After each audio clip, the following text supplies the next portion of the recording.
ने भ्रष्ट कर दिया। भ्रष्ट का तात्पर्य होता है जो हम लक्ष्य पे चढ़ रहे हैं उससे नीचे गिर जाना। हमारा लक्ष्य है प्रभु की प्राप्ति, जितेंद्रियता,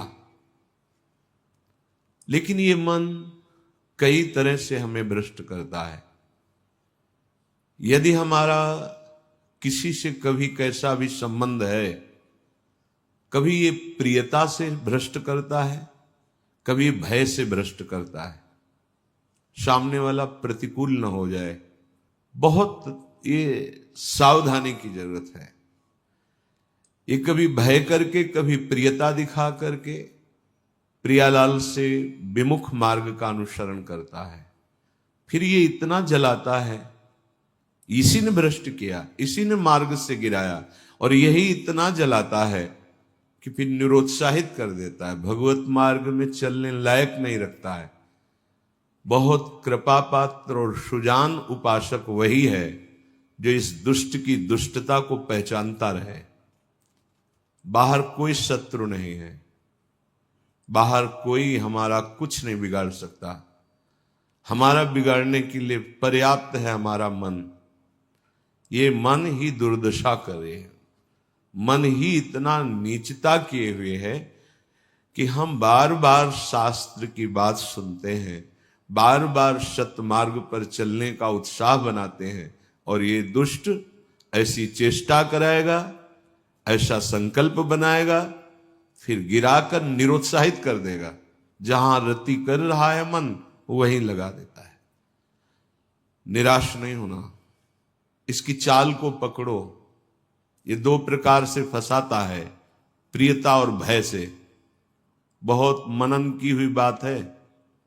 भयभीत तो होना मत, क्योंकि निश्चय कर लो कि मरना है, तो इससे ज्यादा भय क्या दे सकता है। हमारी इज्जत श्यामा श्याम है, इससे भी भयभीत मत हो। अगर गलती हो रही है सुधार करो, गलती हो गई है प्रभु अहम त्वाम सर्व पापेभ्यो मोक्षयिष्यामि मा शुचः, आपको कमजोर होने की जरूरत नहीं है। बहुत ध्यान से सुनना, आपको कमजोर होने की जरूरत नहीं है। प्रमाद स्थिति में हमसे गलती हो गई, हम उस गलती को दोबारा ना करें।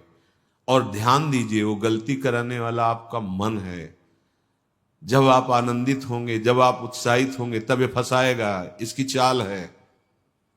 इसीलिए उदासीन अति रही गोसाई, जो उदासीन रहता है उसकी नजर अपने मन पे रहती है। और जरा सी भी उन्मत्तता आई कि फिर मन जो है वो ऐसी जगह फंसाता है। इसलिए बचो, इस दुष्ट की चाल बहुत विचित्र है। और जहां ये पवित्र हो जाता है तो यही भगवत स्वरूप हो जाता है। इसके लिए निश्चय करना पड़ेगा।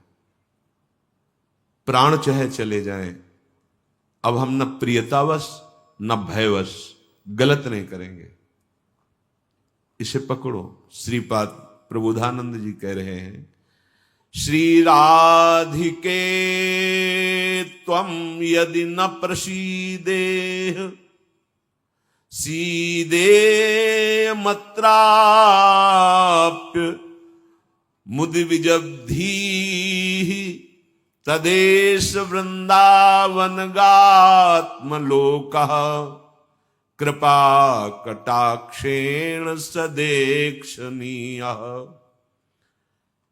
यदि हम किशोरी जी को प्रसन्न नहीं कर पाए तो हम भारी कष्ट सहते हुए यहां शरीर छोड़ देंगे।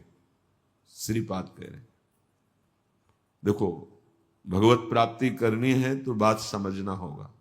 हम ये अंदर की बात कह रहे हैं, बहुत अंदर की पढ़ी हुई बात कर रहे हैं, यहां के रजिस्टर की पढ़ी हुई बात कर रहे हैं। ये बहुत दुष्ट मन है, बहुत दुष्ट। पूरे जीवन इस पर विश्वास न करे। यहां की पढ़ी बात कह रहे हैं, हृदय की बात को कह रहे हैं, खूब सूक्ष्मता से चिंतन की हुई बात कर रहे हैं। भक्ति के आनंद का जहां उल्लास प्रकट होता है वहीं खसक जाता है, बचा के निकलता है, और प्रियता या भय दिखा करके फंसा देता है। मत भयभीत होना, इससे बिगाड़ तुझे जो कुछ बिगाड़ना है। जो कुछ अब हो, अब गलत नहीं करेंगे, भयभीत मत होना। और प्रियता तो है ही नहीं, कौन प्यार करता है? प्रियता तो है ही नहीं। ये केवल प्रियता का भाव दिखाकर हमें परम प्रियाजू से बिलक करना चाहता है। इतने बड़े महापुरुष जो ब्रह्मबोध संपन्न है, बहुत बड़ी स्थिति होती है ब्रह्मबोध, कोई साधारण बात नहीं है। वो जब इस प्रेम रस मार्ग का रसास्वादन वृंदावन रस का हुआ तो वो उनको थोड़ी जरूरत रह गई अब प्रेम की। ये हमारे लिए श्लोक लिखा हुआ है। महापुरुष जन जो अपने अनुभव वर्णन करते हैं वो हमारे लिए वर्णन करते हैं। कह रहे श्री राधिके त्वम यदि न प्रसीदे, यदि मैं आपको प्रसन्न नहीं कर पाया इस जीवन में, तो कह रहे हैं आप बहुत कष्ट सहते हुए पीड़ित चित्त के द्वारा मैं अपना देहावसान कर दूंगा, देह छोड़ दूंगा, पर आपसे विपरीत आचरण नहीं करूंगा।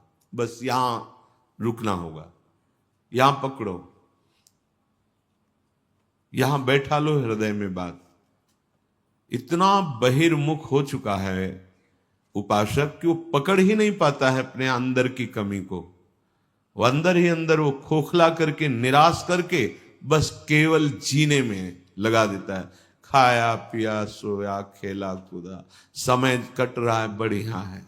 नहीं भाई, ये बहुत दुष्ट है मन। बार बार इसलिए कह रहे इस पर कभी विश्वास न करो। जब तक शरीर का होश है तब तक सबसे बड़ा दुश्मन हमारा मन है, दूसरा कोई दुश्मन नहीं। इस दुश्मन को देखते रहिए। ये 5 ज्ञानेंद्रियों को साथ लेकर हर समय हमारे पतन का प्लान करता रहता है, पतन का संकल्प बनाता रहता है। ये बहुत नीच उतर गया है। इसे उच्च चढ़ाने के लिए जो नाम, जो मंत्र, जो आश्रय है, उसको इस कोटि से लेना होगा कि यदि आप प्रसन्न नहीं हुई लाडली जी, तो भयानक पीड़ा और कष्ट सहते हुए जानबूझकर हम अपना शरीर यहां छोड़ देंगे आपके धाम में, पर आपके विपरीत आचरण नहीं करेंगे।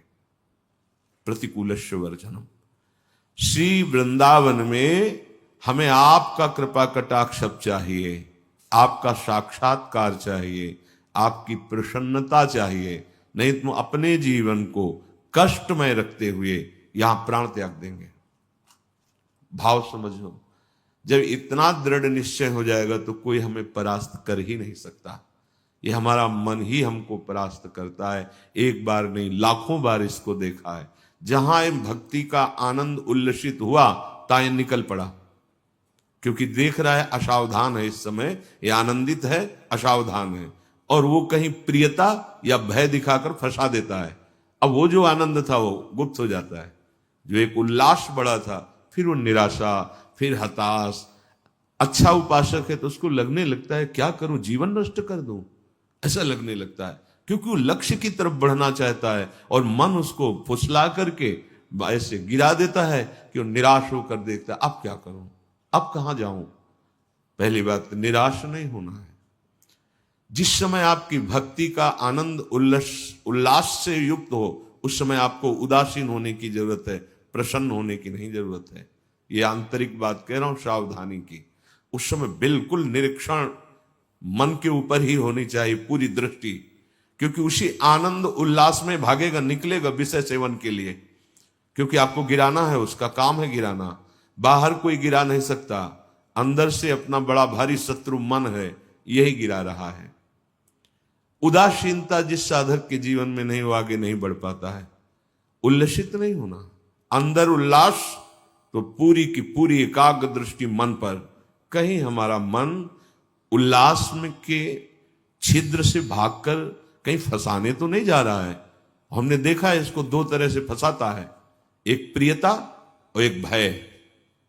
भय मान सम्मान, यश कीर्ति, लोक लज्जा, इसका, और प्रियता हमें बहुत प्यार करता है। 2 स्थिति में मन भागता है और साधक को गिरा देता है।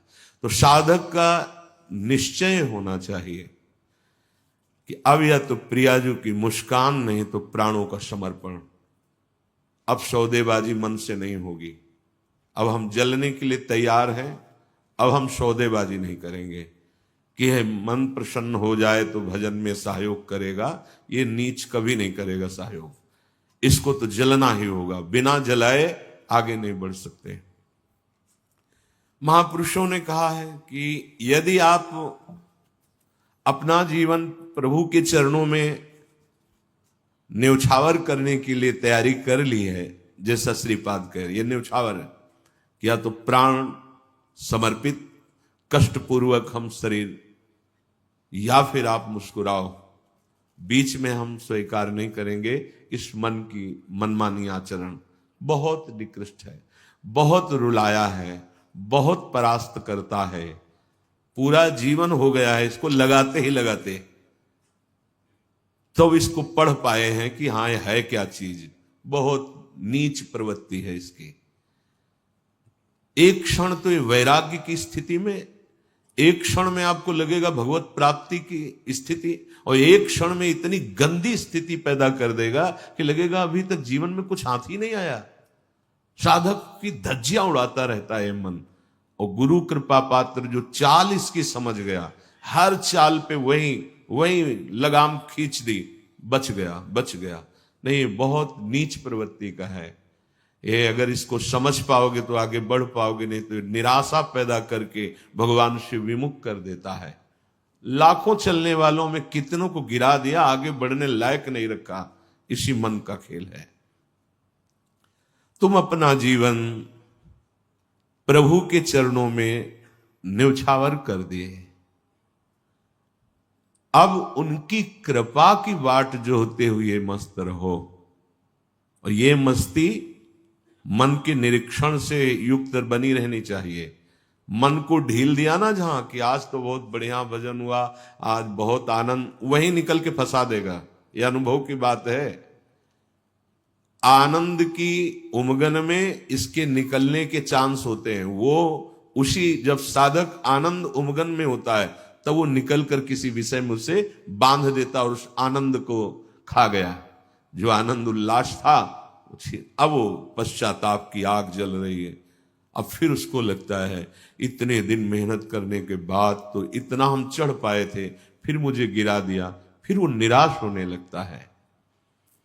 शोक, विषाद, दुख, क्लेश, कष्ट, संताप, भय, उद्वेग ये प्रदान करता रहता है। इसके सामग्री क्या है मन की? इसके अनुकूल चलोगे तो क्या देगा मन?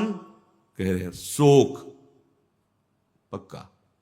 पर पकड़ में तो है नहीं, ये बहुत खिलाड़ी है। खेल करके और ऐसे तदात्म में बैठा है, तदात्म में कि पीटोगे किसको? तदात्म, तुम्हें तदात्म कर लिया है, अब उसको दंड कहां से दोगे? दंड तो तब दे जब दृष्टा बने ना। वो तो तदात्म कर लिया है। अब जब कुछ नहीं समझ तो आज से भोजन नहीं करेंगे, पर उसमें कुछ फर्क नहीं पड़ना। वो इतना बलवान, उसको कोई फर्क नहीं पड़ना। तुम 10 दिन के बाद जब भोजन पाओगे तब तुम्हें वहां फिर खड़ा कर देगा जाके, जहां नहीं खड़ा होना चाहिए। ये सबसे बड़ा बंधन मन है। मन ही मोक्ष का कारण है, मन ही बंधन का कारण है। ध्यान दीजिए, जब आपने अपना जीवन प्रभु को समर्पित कर दिया, भगवत प्राप्ति का निश्चय कर लिया, तो अब तुम्हें मन से सावधान रहना है। और किसी से कोई दुश्मन नहीं है। कोई हमें भ्रष्ट नहीं कर सकता त्रिभुवन में। कोई हमारा किसी भी तरह से आनंद का नाश नहीं कर सकता। एक दुश्मन है, वो है मन। ये बहुत अनुभव की बात कहते हैं। जिसने मन पर सदैव निरीक्षण दृष्टि रखी वो आगे बढ़ गया।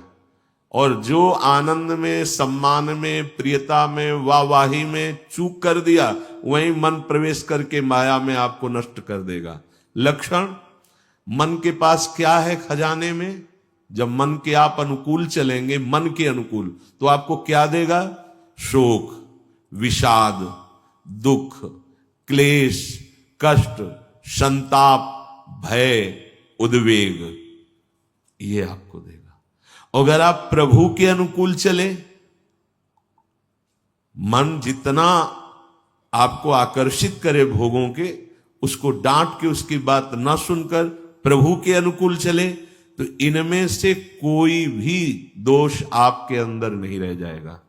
ना आपके अंदर शोक होगा, न विषाद होगा, न दुख होगा, न क्लेश, न कष्ट, न संताप, न भय, न उद्वेग, कुछ नहीं रहेगा। निश्चय, ये बात निश्चय समझ लो, सारा का सारा मन का एक खेल है। जो सब दुखी हैं, सब परास्त हो रहे हैं, सब जल रहे हैं, उसका कारण मन है। ये मन प्रत्येक श्वास यदि अपने प्रभु के सुमिरन में अर्पण कर दी जाए और मन की बात ना मानी जाए तो प्रसन्नता बढ़ने लगे। स्वाभाविक दो बातें कह रहे हैं। पहली बात तो हर श्वास में नाम जप चले। दूसरी बात, मन की बात नहीं माननी है। इससे लड़ना पड़ेगा। बिना लड़े कोई परमार्थ का योद्धा विजय श्री प्राप्त नहीं कर पाता, और ये बहुत रुलाता है, बहुत दुख देता है। यही प्रतिकूल हो जाता है। पहले फुसलाएगा आपको, तन्मय करेगा, इसे छू लेते हैं, इसे देख लेते हैं, इसे भोग लेते हैं, बड़ा सुख मिलेगा। और आपने यदि उसके अनुकूल कर लिया तो वही फिर शोक, विषाद, दुख, क्लेश, अशांति ये फेंकेगा। अब तन्मयता में वो तुम्हारे बैठ गया है, तुम उसको अपने तन्मयता में ले लिए, तो अब बाहरी दृष्टि रहती है, चलो फिर आज से अन्न नहीं खाते, आज से मौन हो। कुछ फर्क इस पर नहीं पड़ेगा तुम्हारे मौन से, तुम्हारे अन्न त्याग से। इस पर एक बात केवल, इसकी बात माननी नहीं है, बस। हम ये सब करके देखे हैं। कई वर्ष अन्न जुबान में नहीं, आलू गुड़ जो मिला गांव, कुछ फर्क इस पे नहीं पड़ता। ये सब करके देखा है। बस चतुर सावधान वही जो हर श्वास नाम जप करके इसके खिलाफ रहता है। अब देख लो इसकी खिलाफत करना कितना कठिन बात है। मनोवेग है ये। इस वेग को जो सह गया उसको महात्मा, टूट गया वही दुरात्मा बना देता है। बहुत निंदनीय आचरणों से युक्त है मन। आप देख लो, अगर इसको सुधारना चाहते तो इसके खिलाफ कमर कसनी पड़ेगी आपको। जबरदस्ती इसको भजन में लगाना पड़ेगा और इसकी बात नहीं माननी होगी। नाम में बड़ी सामर्थ्य है। मतलब ये जो हम कह रहे हैं, अब कैसे तुम्हें स्थिति कैसे बताएं, ये बड़ी ऊंचाई से गिरा देता है मन। ये कोई छोटी मोटी शक्ति नहीं है मन। इंद्रियाणाम मनश्चास्मि, ये भगवत स्वरूप है। ऐसा खेल रचा गया है माया का, ऐसा रचना रची गई कि अगर इसका सपोर्ट ना करो तो जीना मुश्किल है। ध्यान देकर देखो, सारा खेल तो इसी के अंतर्गत, और सपोर्ट करो तो जीना मुश्किल है। अब निकलो इस खेल से, निकलो तो परम पद मिल जाएगा। बस जिसने नाम जपा, हरिराम व्यास जी एक पद में कहते हैं, नियंता पतितन को हरि नाम। यही हमारे अंदर कमी हो रही है, इसीलिए हम हार रहे हैं मन से। हम इन सब बाहरी बातों को कोई महत्व नहीं देते। एक है, केवल एक, वही अनेक रूप रखकर तुम्हारे सामने आ रहा है, छुपा छुपी का खेल खेल रहा है। ये अगर मान सम्मान प्रतिष्ठा है, नाटक है माया का, कुछ इससे नहीं होने वाला। कोई इससे आत्म शांति नहीं प्राप्त होती, इससे आत्मानंद की अनुभूति नहीं होती। ये उपलब्धि ना मान ली जाए, हाँ, कि बहुत ऐसा, ये सब स्वप्न है, स्वप्न है। वो एक जादूगर विविध रूपों में आके कह रहा है, पहचान, अगर मेरे मार्ग का पथिक है तो पहचान, मैं तेरे सामने हूं। तो पहचानना तो भूल जाते हैं। अरे बहुत बड़ा सूक्ष्म खेल है। जीत गए तो ब्रह्मा भी नमस्कार करेंगे, ये ऐसा खेल है। भगवत नाम में इतनी सामर्थ्य। हरिराम व्यास जी, नियंता पतितन को हरि नाम, उचरत ही मुंह कुचरत कलिको, खोज न राखत श्याम, नियंता पतितन को हरि नाम। यदि श्वास श्वास, दो बातें भी पीछे, बहुत ध्यान से सुनना। मन की बात नहीं माननी, इतनी सामर्थ्य आपको कहां से मिलेगी? बोले श्वास श्वास नाम जप करना होगा। इसी से विजय होगी। मन की बात नहीं माननी, वो हर समय विषय पेश करता रहता है। जैसे आप किसी होटल में बैठे हो तो पर्चा दे देते ना, आप बोलिए इसमें से क्या चाहिए, ऐसे हर समय पेश करता रहता है। पूरे त्रिभुवन में इसी का शासन चलता है, मन का। क्या चाहिए? आपने अगर किसी में भी दस्तखत कर दी और शास्त्र विरुद्ध आचरण है तो गिरा देगा आपको। बहुत होश में, बहुत होश में। वो होश तब माना जाएगा जब हर श्वास आपका नाम चल रहा है। जो ही नाम आपकी जिह्वा में हर श्वास चलेगा तो मुंह कुचरत कलि को, ये जो कलि अभद्र वर्णत सहस, ये कामादिक दोष, इन सबके मुंह को कुचरता है हरि नाम। इसलिए और साधनों में प्रीति हो जाएगी, नाम जपने में नहीं होगी। और नाम जपने में हो गई तो आप जीत जाएंगे, जीत जाएंगे। हरस्य हरि नाम जपत जय। नाम आनंद प्रदान करते हुए आपको बचाता रहेगा, मन की चाल दिखाता रहेगा, उससे कैसे बचना ये युक्ति बताता रहेगा। खोज न राखत श्याम, फिर श्याम सुंदर की खोज नहीं करनी पड़ेगी। नाम चल रहा है ना, यही अब तुम धोखे में नहीं डाल सकते। किसी सूझ वाली आंख ने पहचान की, कण कण में झांकी भगवान की, मेरा प्रीतम सब रूपों में है। ये नाम आपको अनुभव कराएगा। नाम जप नहीं है तो कुछ नहीं होने वाला। बातें बनाने से माया का पर्दा नहीं हट जाएगा। बहुत विचित्र है, बहुत विचित्र। अच्छे अच्छे त्राहिमाम बोल देते हैं इस मन के आगे। हिमालय को उठा लेना सहज है, लेकिन मन को अधीन करना सहज नहीं है। नाम भगवान में इतनी सामर्थ्य है, वो तुम्हें सामर्थ्य देंगे कि तुम मन को अधीन कर सकते हो। कर तुम अकर तुम अन्यथा कर तुम, सर्व सामर्थ्यशाली भगवान को अधीन करने वाला नाम है नाम। ये ऐसा नाम है, इसे कोई भी चुरा नहीं सकता। चोर मध्य या मित्र, ब्रह्म गुरु दारा सुत आराम। चोरों के बीच में भी हो तो चुरा नहीं सकता नाम को। कोई मित्र हो तो हिस्सेदारी इसमें नहीं कर सकता। ब्रह्म स्वरूप होते हुए भी तुम जो दुख में डूब रहे हो, उसका कारण है कि नाम नहीं। गुरुदेव कृपा करके तुम्हें नाम दिए हैं, नाम जप में तुम्हारी प्रीति नहीं, इसलिए दुर्दशा है। मूर्तिमान ब्रह्म, मूर्तिमान गुरुदेव कृपा समुद्र है, पर अगर नाम जप नहीं है तो आप सुख का अनुभव नहीं करेंगे। तो नाम ऐसी वस्तु है कि जो चाहे चोरों के बीच, ये चोर ही है काम क्रोध लोभ मोह मद मत्सर, और चाहे मित्र के बीच में हो, ये नाम आपको सुरक्षित रखेगा। कोई भी आपको मित्रता के द्वारा नहीं फंसा सकता, ना कोई ठगी कर सकता है इस नाम की। ये ब्रह्म स्वरूप है, ये गुरु स्वरूप है। और जैसे गृहस्थी में हर सुख पुत्र पत्नी आदि के द्वारा प्राप्त होता है, जिसने नाम को अपना सब कुछ मान लिया तो नाम सर्व सुख दाता है, उसको फिर किसी और की जरूरत नहीं रहती। जैसे घर परिवार में आदमी आता है, बच्चों के साथ हंसता खेलता है, उसे सुख मिलता है, नाना प्रकार की गृह सामग्री देखकर हर्षित होता है। उपासक के हृदय में सर्व सुख प्रदान करता है नाम। नाम नाम ही उसे पुत्र की तरह दुलार करता है, नाम ही पिता की तरह पालन करता है, नाम ही अद्भुत शांति प्रदान करता है। अघवंतन हरि बोलत ही भगवंत दियो निज धाम। चाहे जितना बड़ा कोई पापी हो, यदि हरि नाम उच्चारण करता है तो भगवान के धाम को प्राप्त होता है। पर बस ध्यान देना है, दो बातें, मन की माननी नहीं है और नाम छोड़ना नहीं है। अगर नाम जप कर रहे हो, ये अनुभव की बात कह रहा हूं, इसलिए कोई प्रश्न की गुंजाइश नहीं। और मन के अनुसार तुम आचरण करोगे और नाम जप भी कर रहे हो तो भी आनंद का अनुभव नहीं होगा। आगे चल के कल्याण हो, मंगल हो, इसमें हमें कोई संशय नहीं है, लेकिन वर्तमान में तुम जलोगे नाम जपते हुए भी। यदि मन के अनुसार चलोगे तो तुम्हें भगवदानंद का अनुभव कभी नहीं हो पाएगा।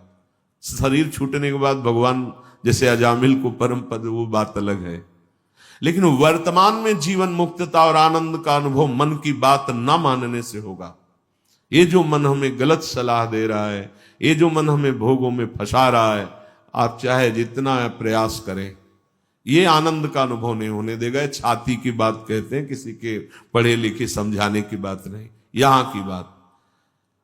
अगर विषय सेवन मन के अनुसार हो रहा है तो साधन होने पर भी भगवदानंद का अनुभव नहीं होगा, नाम जपने पर भी भगवदानंद का अनुभव नहीं होगा। ये रोकना होगा। धर्म विरुद्ध आचरण के लिए मन जो हमें सलाह देता है, नहीं मानना होगा। हरिपद पंकज छत्र छाह बिन मिटे न दुख रवि घाम, नियंता पतितन को हरि नाम। हरि के चरणारविंद का आश्रय, मुख में नाम, मनमानी आचरण पर शासन, फिर ये संसार की धूप उसको लगती नहीं है। फिर दैहिक दैविक भौतिक कोई भी ताप उसे स्पर्श नहीं करता है। जो हमें आनंद अनुभूति स्थिति प्राप्त होनी चाहिए, वो स्थिति नहीं है। बिना स्थिति के बातों से माया पर विजय प्राप्त नहीं की जा सकती।